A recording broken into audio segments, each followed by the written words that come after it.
Semar nendi? Basa. Anu Semar teng pundi? Bapakmu Semar munggah. Lho, padahal bijine elek ya terus ya.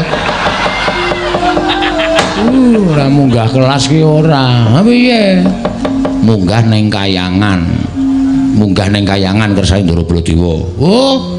Ah, sebabe Pancen bapakmu takon munggah ning kayangan takon gugat lan Baladewa. Lah bener apa ora? Lho, masalahe napa kok kon bener apa ora iki? Bapakmu ora ngerti apa-apa, kok dijongko patine karo Sata Kurawa. Wong nek nganti iki mau ora ana anak-anak Pandhawa, Antasena, Gatotkaca, Antarja, mesti wae ora ana sing iso nrenggalangi kidane para Sata Kurawa. Nek kowe wong telu wae kekuatanmu sepira mungsa Kurawa? Bapakmu mesti mati. Ya toh? Nek bapakmu mati terus lupute apa? Klerune apa? Sing kepengin patine bapakmu ki janjane sapa? Kurawa apa liyane? Mula bapakmu takon gugat ning kayangan. Nek pancen Bathara Guru iki ngodratake bapakmu pancen kudu dijangka patine, bapakmu takon ora trima takon ngamuk ning kayangan. Wei, le. Arep ngopo reng? Lho, anak mbarepe padake. Nek nganti bapak ana apa-apa? Oh, cilik lara gedhe tekaning patine ning kayangan. Sapa sing ngukup nyawane bapak? Aku melu terus.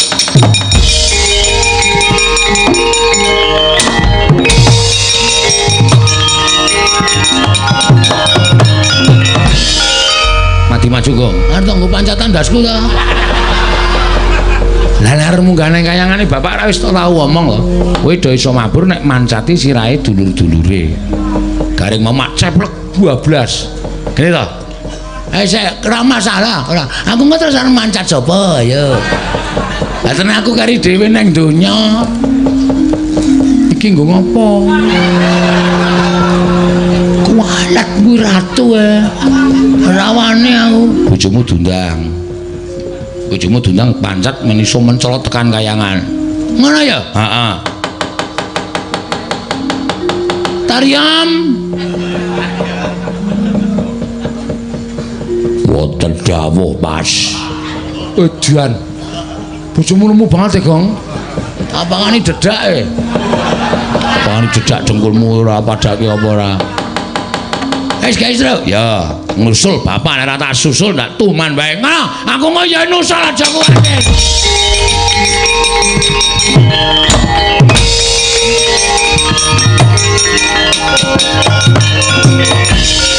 Menang ya Yam aku arep ning kayangan. Lamet iki nggo srana wae Yam.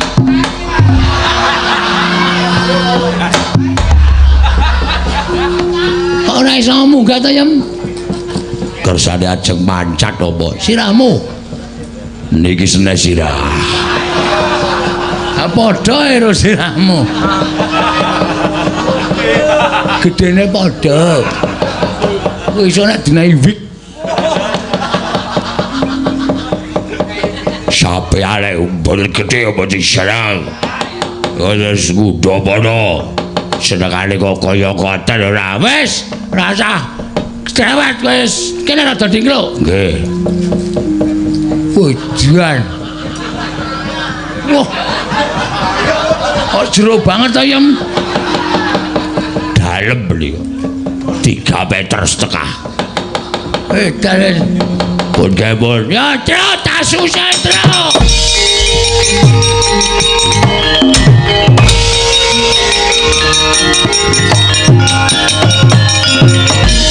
Lho, lari ngopo kowe? Kurang ajar ora.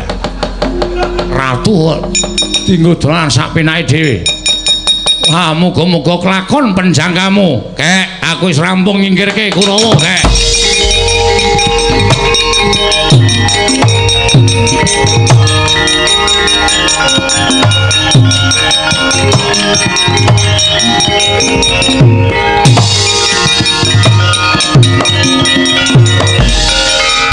Antasena. Padhe Baladewa. Iya. Gosek. Sampeyan nang kene ngopo? Lho, aku rene sowan Kakang Semar. Lah saiki Kakang Semar endi? Anu apa jenenge? Aku ora weruh. Sampeyan mulih rene bareng karo Kurawa to? Ora. Ayo ngaku. Ngaku sampean. Bareng karo Kurawa ya to? Ngerti aku tumandang nrenggalangi Kurawa, mak gedhe Baladewa nyelingker liwat dalan liya. Terus ketemu karo Kakang Semar, saiki Kakang Semar tok ringkes tok bondo tok krincung sikile tok bondo tangane. Ngaku ora, Antasena, kowe aja edan. Kowe aja edan. Aku ora ndeni apa-apa karo Kakang Semar. Nek ora ndeni apa-apa karo Kakang Semar kok sampean nyelingker saka mburi. Ora ana wong nyelingker. Ais. Ngaku ora. Ki nek ora ngaku kriwikan dadi grojokan geguyon dadi tangisan. Lho, Semar ngopo? Apa sampean perlu tak peksa ngaku? Caramu maksa Baladewa piye? Ah tak jotosi. Lho, aja edan kowe. Aja edan. Apa arep jotosi piye? Mergo sampeyan dari jalaran ilange Kakang Semar lan Ponokawan liyane. Nek sampeyan ora gelem ngaku, tak anggap sampeyan kongkonane Siwa Ngastina ngene bakal mboyong marang Semar Batranaya. Antasena, aja edan. Aku ora ngerti apa-apa. Ngaku ora. Aku ora ngerti apa-apa. Ngaku ora.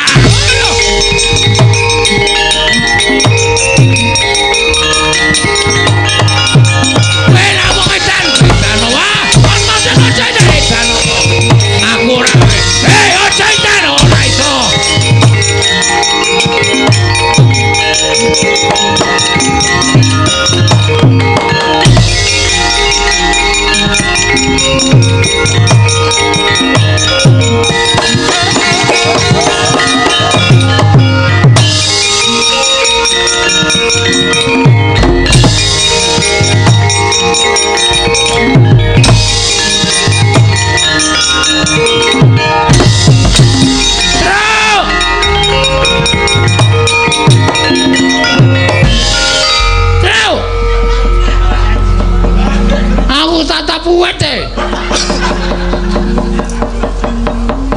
Piye?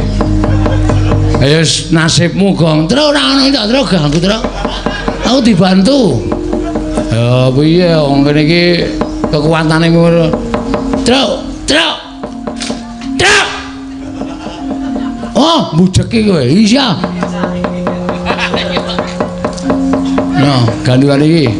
Wis. Yo ditangkap. Hop. Ah. Yo meneng wae lho, ora obah lho. Mergo iki aku mung saka dayane lek ku mencolot ki anti iso mabur niki. Nek kabotan wong kok ndak malah medun aku. Ya. Oh, aku melu ya, Truk.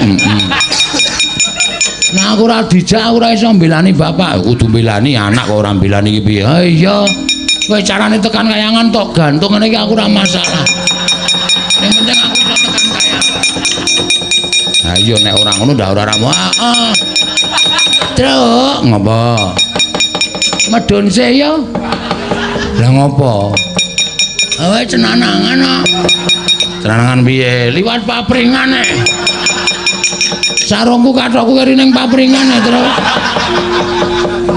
Delok ndak aku wuduh. Ora apa-apa ning dhuwur ra ketoke. Ora ketok apa? Ya ketok. Ndase gedhe. Ora ketok piye? Engko nek ngono tak sili sarung ora usah trepet. Ndak selak ketinggalan bapak. Oh ya.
kebapak paranggul mungguing ayuda kebapak bawatnya bentar bawatnya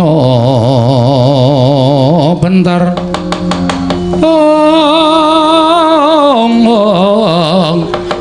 kebabangnya mungguing aloga Diani sopas ya Tru Bathara Guru nggawa Wadyabala dewa telu cacahe Semar nggawa Wadyabala wong nekat telu cacahe Kakang Ismaya Manikmaya iya wonten menapa dene jeng andika Kakang Semar rawuh wonten ing Kayiwangan Guru mancen niatku aku arep nanjeke karo lakonku sing bola-bali tak lakoni ning jagat ora kaya sing nak lakoni sak gedhagan iki ora beda pendak-pendak Kurawa rembugan pendak-pendak Kurawa mateni Pandhawa Semar mesti kesembiyok ing aradan Semar mesti melu-melu dadi undering perkara tegese Semar ora kleru ora luput melu arti jangka patine janjane aku tak takon iki kepiye to perkarane inggih piye ayo kowe bloko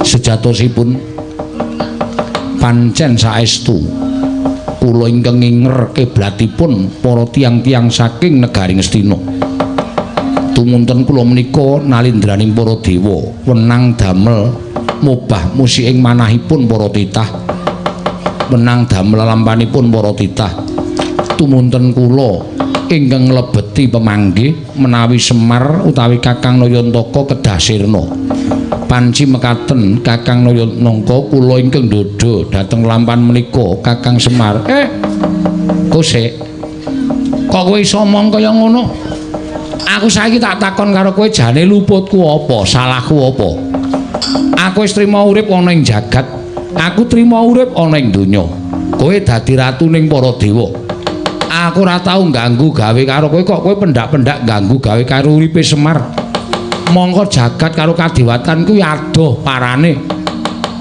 amargi kula menika rumaos sakit manah kula lara perkara apa sedaya titah wonten ing jagat menika sami nyembah kalian kula namung wonten setunggal titah ingkang boten nyembah kalian kula mboten tata krama mboten basa inggih menika Kakang Nayantaka inggih Kakang Ismaya wis mingerke blate wae piye aku ki kakangmu lho Guru aku ki wong tuamu aku ki kakangmu aku ki dulurmu sing luwih tuwa lah kae kae aja sembrono kae nek nganti ngenengi apa to apa iso katriwandan cekelen sik tak leren leh kumayang daripada kenapa kono kowe sembrono ora gek cekat-ceket bleseke dengkulmu mlocot kuwi nek ijek urip terus mak cenut ngono apa kowe iki ngrembug apa ya Pak Malah panjen Bagong iki panjen kurang ajian kowe iki ngapa emer ora ana wong kleru aku sing disalahke aku tak takon aku wis ngalah karo kowe lho kowe isih tumindak kaya ngono aku iki wong tuamu kok kon basa karo kowe nek aku niat biyen kowe ora dadi dewa nek aku gelem matur sak nyatane lakon sing kelakon kowe ora bakal dadi nalindraning para dewa ning mergo aku karo Kakang Tejo Mantri nalika semana trima ngalah kowe dadi dewa kowe urip ning kayangan aku urip ning jagat donyane wis beda ning kok kowe isih duwe rasa sengit karo aku karepmu piye Kakang Nayantaka piye pancen saestu mekaten badhe kula silak ana tanpa guna samenika ngaten kemawon menawi Kakang Semar mboten saged pejah mapan wonten ing Madyapada tumuli samangke langkung prayogi menawi Kakang Semar pejah wonten ing kayangan lho kok ucapmu kaya ngono kula ingkang badhe nyampurnaken gesangipun Kakang Nayantaka weh dalah Gong sabar Gong sabar iki ning kayangan ora nekat ora wah keloro-loro atiku krungu suarane guru tanpa murid sapa guru tanpa kowe Bathara Guru kok guru tanpa murid Dadi pancen wis mbok niati to. Estu sampun kula niati. Kula badhe saya kuncara, kula badhe saya ketingal dipun ajeni menawi tiyang ingkang nyembah mboten basa kalian kula sirna saking lumahing bumi kreping langit. Wah, pancen iblis tenan.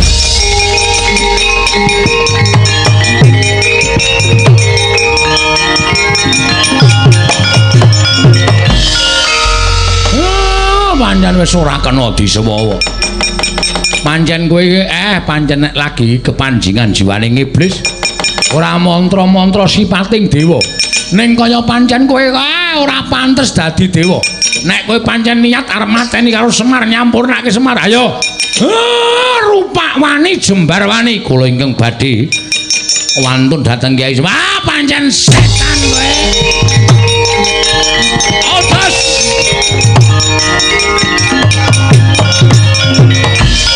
Iki no gareng areng apa? Iki sapa iki? Ulun Bathara Indra. Wah, keparat kowe. Areng ngewangi bapakmu kowe. Kowe ngewangi bapakmu, aku ngewangi bapakmu. Ayo, aku ngewangi bapakmu, aku ngewangi bapakku. Kesosor-sosor ya terus, ayo alon-alon. Ayo, rupak wani jembar mani. Wila, wani karo dewa sing tak wedeni apamu.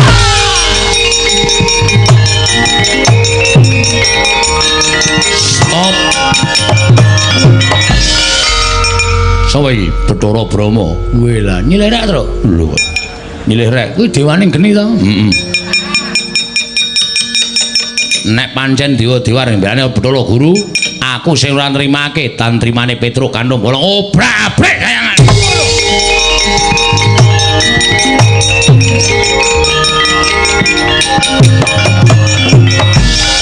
Iki Bagong. Heeh, ambek dewa damai wae. Damai piye rasa gelut. Wah wis dadi gelut rame kok damai. Aku dewaning pepati ngono aku tak jabut nyawaku. Ora malah rekoso aku. Nek aku mati piye yo? Bojoku anakku piye? Iya, iya. Gunane apa gelut ta? Mbak Rukun. Ning pukulun Bathara Guru wis gelut karo bapakmu Semar, apa awake dhewe ora gelut? Ning janji piye? Ora entuk jabut nyawa lho. Aku kalah nek kowe jabut nyawa. Aku ora iso jabut apa-apa. Ngene wae. Entuk jabut ning liyane nyawa. Yo. Ayo wani ae. Aku ngerti kowe ngarep jabut jenggotku ta kowe. Heeh, kemlawer ya wis liyane jenggot yo. Wah, sak gegem yo. Ora kaya tomat. Tomat dengkulmu melocot kuwi. Piye sida gelut ora? Oh, kowe ora bali saka kayangan. Aku tak pateni wae. Weh, lah pati kok diame-ame. Ya omah dipati. Mungsuh Bagong entuk mungsuh tenan. Wae gaglak lima, gaglak segamu. Ana ora? Ora ana sanane. Aku apa-apa doyan. Nono gareng, suarane ra ngono kuwi. Semar suarane halus.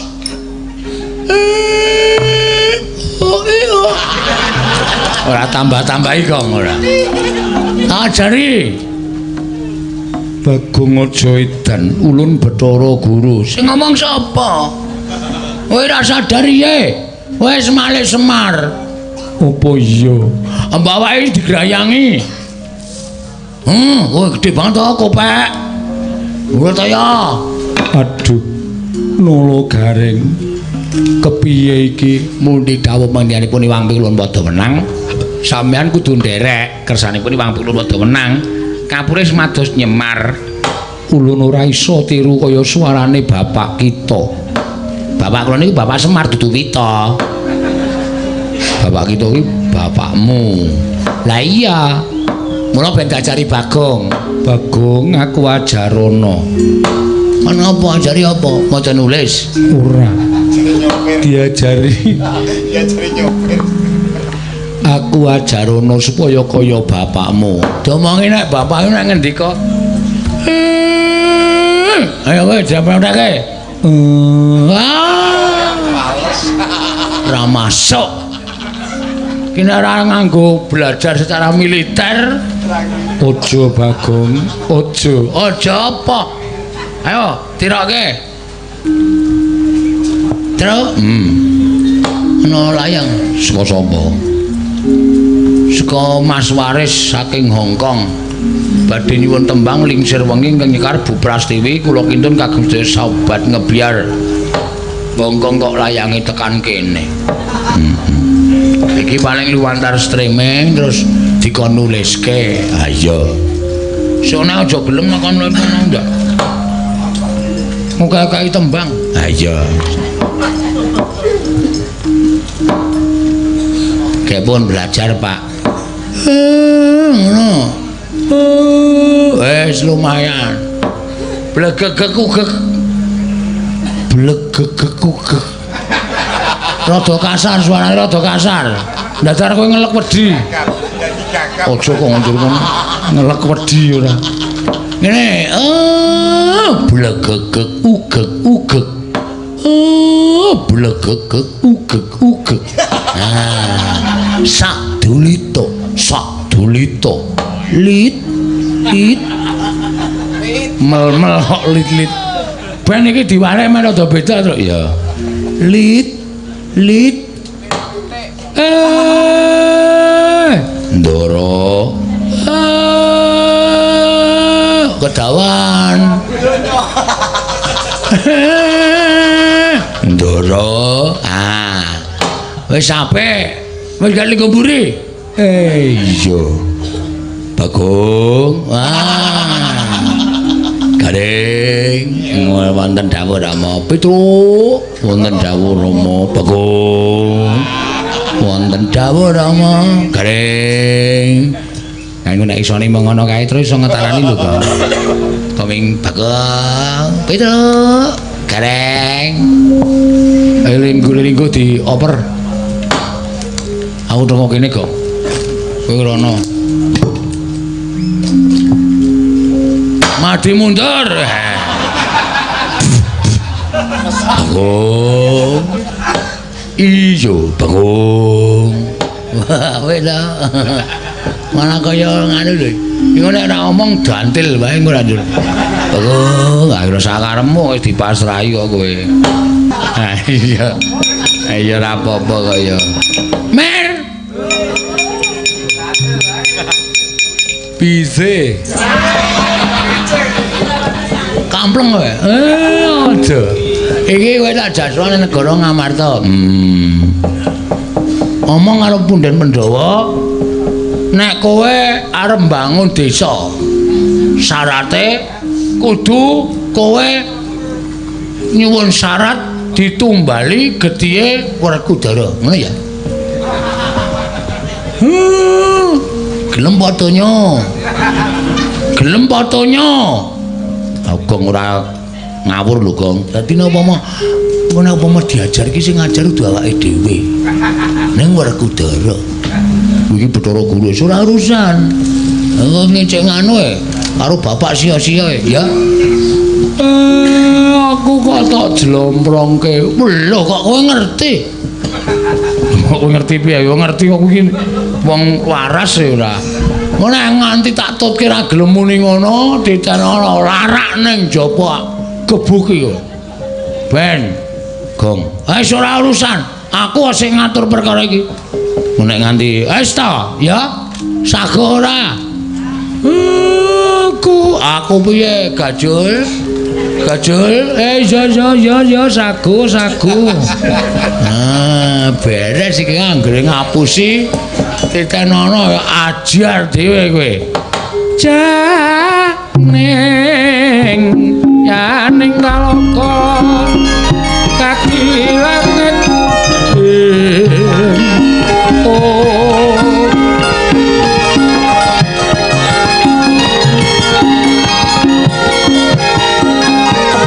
Mambang pangkepasulan pamaneka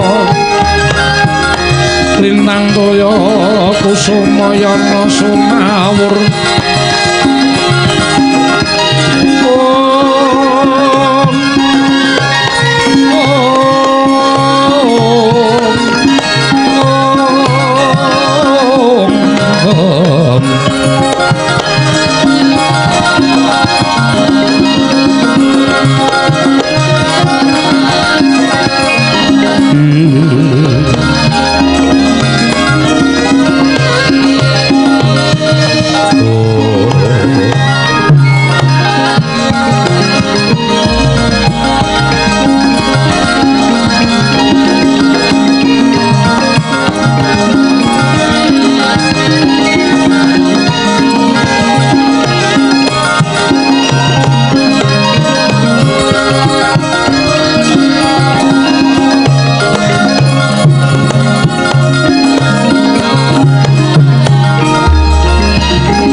langening kalangkuan aglar pandhan moncar tinon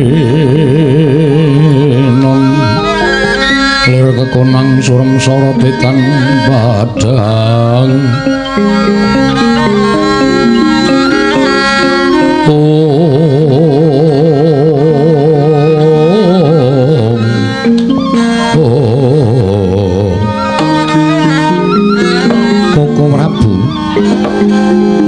Koko Prabu Sri Bathara Kresna wonten timbalan Yayi. Estunipun anggen paduka kula aturi rawuh wonten negari Ngamarta. Ingkang rayi menggaliaken perkawis Kakang Semar Badrana ingkang sampun sawetawis mboten sowan wonten negari Ngamarta. Koko Prabu menapa Yayi Janaka mboten nanjihaken kelawan Kakang Semar? Menapa to sababipun dene Kakang Nayantaka mboten kepareng sowan wonten negari Ngamarta? Koko Prabu dereng pikantuk dawuh saking Koko Prabu Ngamarta. Mila ajri raos sing manah kula menawi kula ngrimini dhateng wasisaning Nalindra Ngamarta. Inggih menika Koko Prabu Puntadewa. Ora kudara apa ya ora nanjihake. Ora jeneng aku rupu-rupu gedhang. Nanging aku ora beda karo Janaka. Yen durung entuk dawuhing barep tangeh aku wani nglakoni sowan utawa tilik marang Karangga Dempel nanjake lawan Semar Badranaya. Koko Prabu ing mekaten sakmangke Koko Prabu mugi kepareng nggali nganti dhateng kadang kula salah setunggal kepareng ora tinju dhateng Karangga Dempel nanjaken dhateng Kyai Semar wonten menapa dene mboten kepareng sowan wonten negari Ngamarta. Koko Prabu miat langening kalangkuan aglar pandhan moncar tinon lir kekonang surem sorotetan padang kasoran bajaring purnameng gekono dasari mangsa katiga dereng ngantos samimbal wacana paripurna kedadak swaning gelar Semar Badranaya dumrajak tanpa harapan nganti sangga para putra Semareka den prayitna sumuriris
Den prayitna semuri resika balik titiyane gandayane trisanya purnama sasi Koko Prabu nembe dados raosen teka menika Kakang Semar sampun sowan Kakang Nayantaka padha arja sapraptanira bleget duwek sadulita lit-lit. Inggih sinuwun kula ngaturaken bekti kula kunjuk diweji. Iya Kakang Semar. Ora liwat pangestuku tampan ana. Nggih kula pundi nggo jimat. Kakang Semar padha raja sapraptamu sinuwun Ndarawati wilujeng. Bekti kula kunjuk nggih Den. Iya Kakang Semar kok kaya ora kepenak awake. Masuk angin ngono piye? Mboten. Lah kok suaramu kaya ora adat sabene. Pancen kados ngaten sinuwun. Kakang Semar Padhararja. Sinuwun anu sapa anu Ndara Janaka Wilujeng. Dipol Padhararja sak pratamu. Ndara Werkudara kula ngaturaken bekti kula kunjuk ya tak tampa. Apa to sababe dene Kakang Nayantaka musawetara wektu rasuwan marang Praja Ngamarta? Yen to pancen ana piranganing Pandhawa ingkang gawe kogel kagelan atimu, Kakang Semar, samengko Kakang Nayantaka ndak aturi paring dawuh yen Kakang Semar darbi panjaluk mopo Kakang Semar? Nuwun sewu, kula niku suwe mboten sowan menika merga nembe ngrancang. Ngrancang apa Kyai Semar? Anggen kula bangun desa. Mergi kula kepengin bangun desa Karangkadempel, mboten kok bangun wangunan sing apik, mboten. Nanging kula kepengin bangun karukunan katentreman sing mapan enten Karangkadempel. Ning jebul syarat sranane kok angel, kok abot, nek mboten kula aturke niki mboten ajeng kelakon. Ning nek kula aturke kok damel sakit penggalipun Pandhawa sewiji-wiji. Syarat sranane apa Kakang Semar maragake matur marang panjenenganing ingsun? Sasmitaning Jawata ingkang kula tampa, syarat srananipun boten sanes. Karangkadempel kudu ditumbali ngangge gedhi Ndara Werkudara den.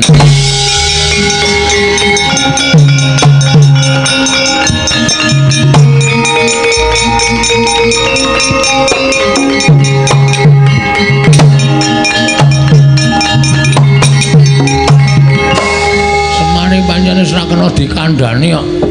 Aku ora iso mara kowe to, Pak. Ora sok wani matur kaya ngono. Engko kowe iki ngrekoso nek kowe wani matur kaya ngono. Ha ning ngayal ya, Reng. Ha apa? Atonya ndasmu lho. Ora kompak babar blas. Wah, aku ya krungu dhewe kaya wah, jan kuwi Ndara Werkudara wis jumeneng ning ngarepmu kuwi, Mir. Omong sisan. Piye Ndara Werkudara ikhlas apa ora? Pripun, Den? Ikhlas napa mboten? Sampeyan dadi srana kesembadan gegawean kula mbangun desa Dipol. Ing mestine aku ngajeni karo kowe. Ing mestine aku nyembah karo kowe yen perlu upama kowe dudu drajating wong loro saudon telu saurupan. Merga nggonmu wis ngomong marang para Pandhawa. Nanging apa ya pantes kowe ngucap kaya mengkono. Yen ngono cetha yen to kowe jatine ora tresna karo para Pandhawa. Ora tresna karo Werkudara. Wah, mek perkara bangun desa wae kowe dadak gawe pepati. Kowe dadak nganggo syarat srana sing gawe kapitunaning Werkudara. Piye Bagong? Mengkari gelem apa ora kaya? Mengkari gelem apa ora? Nek ora gelem tak rudha paripeksa. Nek ora gelem tak rudha paripeksa. Wah, Dipol.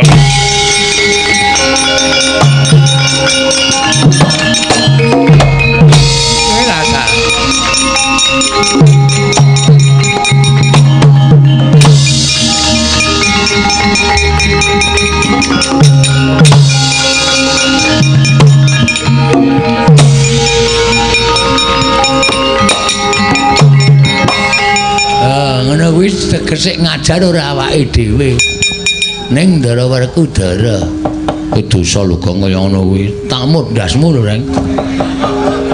Iki wis dadi sistemku, aku iki dadak mesti ngendondoni.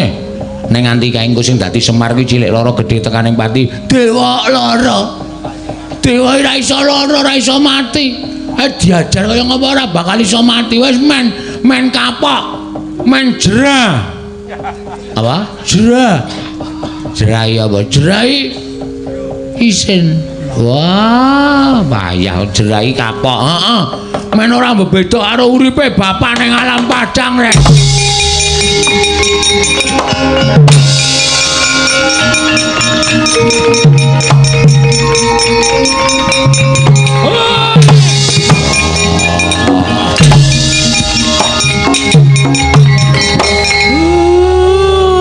disiksa Ndara. Kula ampun ditendangi. Gunane apa? Kowe suwita ning negara Ngamarta tundhone ming kaya ngene sing tok lakoni. Wah, kebangetan wis Semar. Wah, diuripi ning Ngamarta ning kowe malah sajaya arep mipri kekuataning Pandhawa. Wah, edan.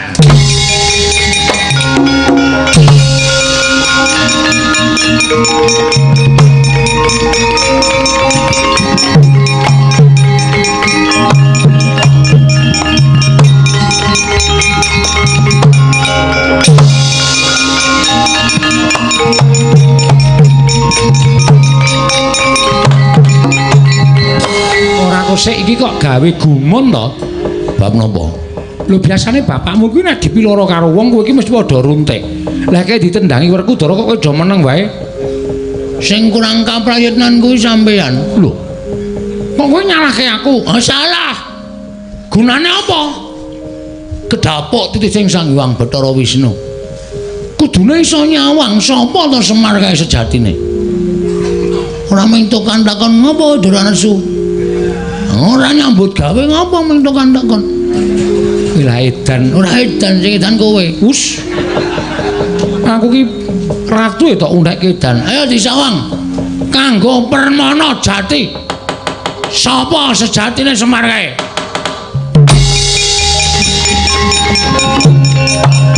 Kowe lah ta.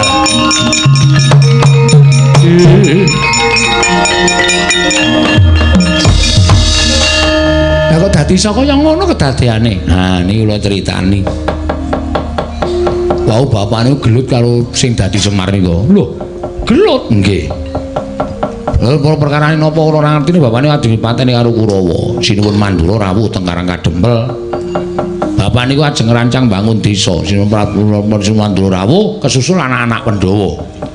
Kurawa bubar musuh anak-anak Pandhawa. Sapa anak-anak Pandhawa Petruk? Ndara Garukaca, Ndara Antasena, Ndara Antarja. Lah Sinuwun Mandura niku sak pejago karo bapak niku kok sajahe kaya atine niku ora trima. Semar iki ora gugat ning kayangan lho. Kejanjane ngopo? Lah kok Kurawa ujug-ujug kepengin mateni karo kowe iki nek ora ana sambung rapete karo dewa tangeh lamun merga ati lan pikirane manungsa iki sing ngobahke para dewa. Nah, bapak runtik atine. Tak tanjiki teng kayangan. Kula ale gareng kali Bagong melu mriko. Kula ale gareng karo Bagong ngamuk teng mriko dewa-dewa bubar. Bapak gelut karo sing dadi Semar nika. Iya, terus Sang Hyang padha wenang medun. Heeh. Ndukani sing dadi Semar nika. Kowe kok ora ngrasake Semar to?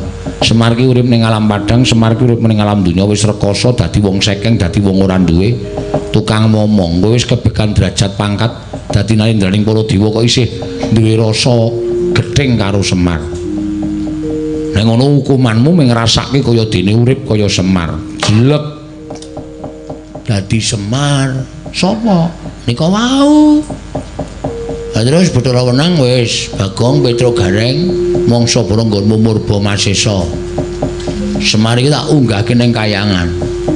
Ben Semar ngrasake dadi dewaning para dewa, sing dadi Semar kae mung ngrasake dadi Semar.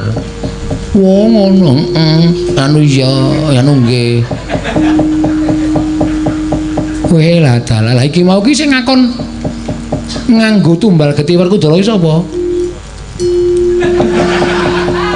Ngacung.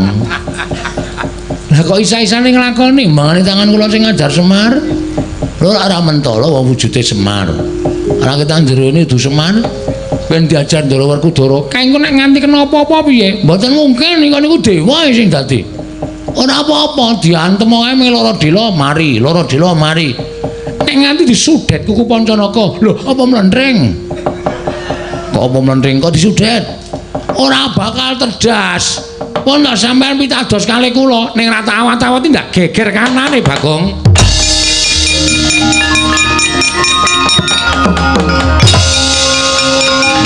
Yo.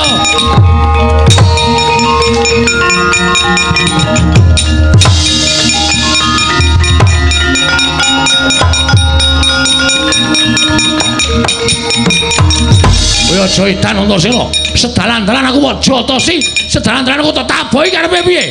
Ora ngruduke bak kakene Semar nendi, tekan ngendi wae tak jotosi kowe Pakde. Aku cubriya karo kowe. Kowe melu dadi kongkonane Siwa Ngastina supaya mbondo karo Semar. Ora, aku ora apa. Sapa? Antasena cetan. Aku ki wong tuwa. Sapa apa?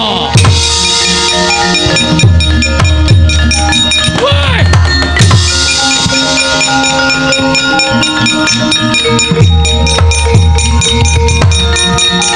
Oi!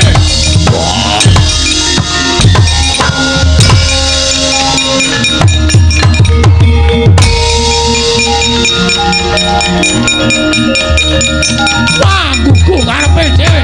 Strayoli binatang wah. Wah, edan. Antasena kaya wong kranjingan. Ngantemi wong tuane sapenake dhewe. Lah kok dadi aku sing dituduh kaya ngene iki piye kanane? Wah, iki menungsane keparat kowe. Semar. Semar. Kuli. Kula kok kuli. Kuli sinuwun. Kowe iki piye? Takonmu gane kaya kena melat tekan Negara Ngamarta tapel wates Negara Ngamarta piye? Kowe ngapusi Baladewa ya? Kowe ngapusi Baladewa. Nganti aku diajar karo Antasena, digawe pengiram-iram aku diwirang-wirang karo Antasena. Mergo aku ngeboti karo kowe. Jarene kowe munggah ning kayangan bakal gugat karo Baladewa. Lah kok klitian ning kene kowe iki janjane iso ditata apa ora kowe?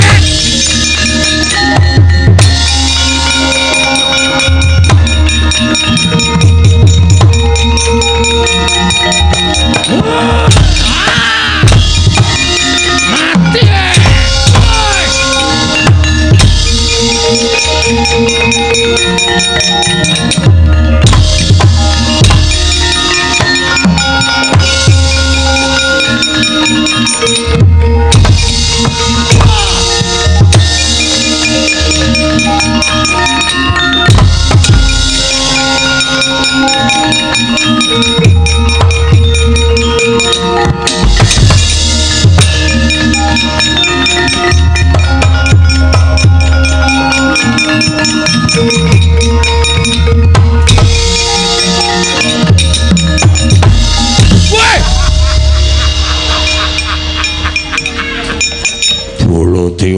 Baladewa. Wah, ngopo kowe melu ngajar Semar?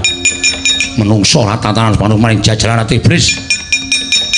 Wong tuwa ora iso dicekeli Gunemane.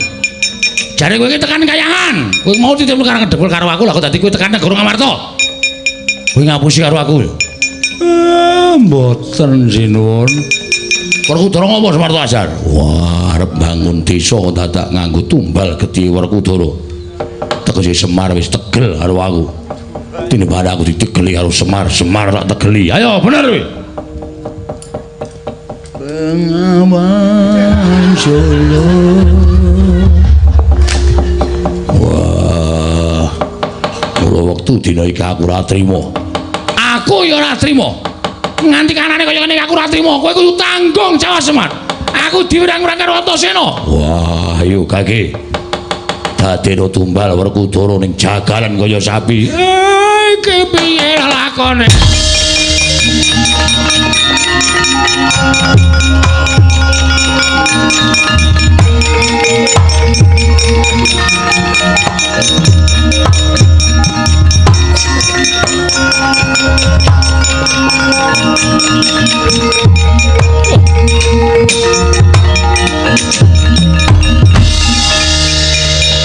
Baladewa, iya wonten dawuh ulun. Ulun ingkang prapta. Lho. Lho kula ngasta utawi nganti dhateng Kakang Semar. Iya iki pancen Semar ingkang sejati. Ingkang nalika semana ulun dawuh supaya ngrasakake dadi dewaning para dewa ora ketang amung telung kedheping paningal. Sabab Semar ingkang ora luput, Semar ingkang ora kleru dijangka patine dening Manikmaya ingkang tansah duwe rasa gedhing keburu sengit kelawan Semar. Mula tumuli Manikmaya tak sebda dadi wujuding Semar dimen nglakoni urip kaya dene Semar dadi wong papariman, wong kang ora duwe sarta wong kang kekurangan ning jagat. Manikmaya wonten dawuh Pukulun piye? Apa kita betah urip kaya Semar? Inggih Pukulun. Kula nyuwun pangapunten ingkang sakalangkung kathah. Kita nyuwun pangapura kelawan kadang kita ya kuwi Sismaya. Kanthi kita nyuwun pangapura ingkang kanthi tulus. Sayekti kita bakal mbabar sejatining wujud ingkang sejati. Kakang Ismaya kula nyuwun pangapunten. Sepinten ngalematan kula diagung pangaksami kula mboten badhe nggendak sikara. Kuwi badhe mboten jangka dhateng kapitunanipun Kakang Ismaya wiwit dinten menika ngantos sakterusipun Kakang Ismaya. Aku ki mesti menehi pangapura karo wong sing rumangsa salah kok. Manikmaya.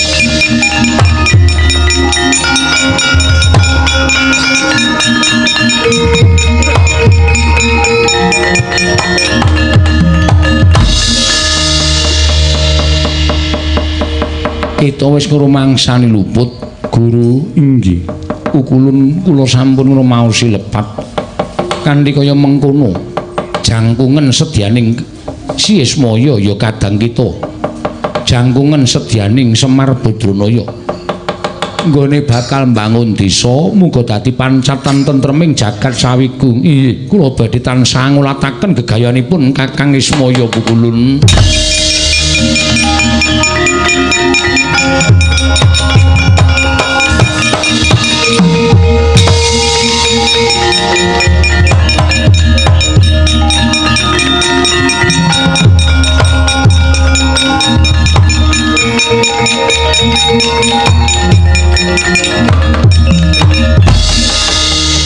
Walah dalah kok dadi lakone kok ting kremit ora karu-karuan. Wah. Dipol kula sida njaluk tumbal aku apa ora? Sing nyuwun rak Semar nika wau nek kula ora njaluk tumbal napa-napa.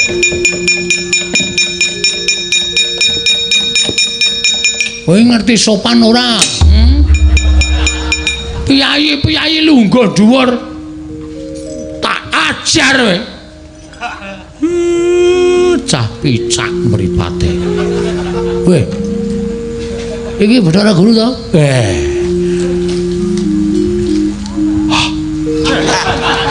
Wah, Semar tenan iki ambune jengkol. Edan wis malih to, Pak? Wis. Iki lho ya kaya ngene pancatan nggonku bakal kasembadan setiaku. Bathara Guru wis bali ning kayangan Bagong. Wah, wis jan urang tutuk le ngajar. Bagong edan. Aku ngajar Bathara Guru. Syukur kowe dosa nyemplung neraka kowe. Wani ngajar diwa cemplung neraka. Kowe sing gawe-gawe mboten. Mboten kula ning panjenengan mboten dingotenke ndak malamake Bathara Guru niku mboten jerah utawa mboten kapok. Wah, lho, kakek nang nang kene kek.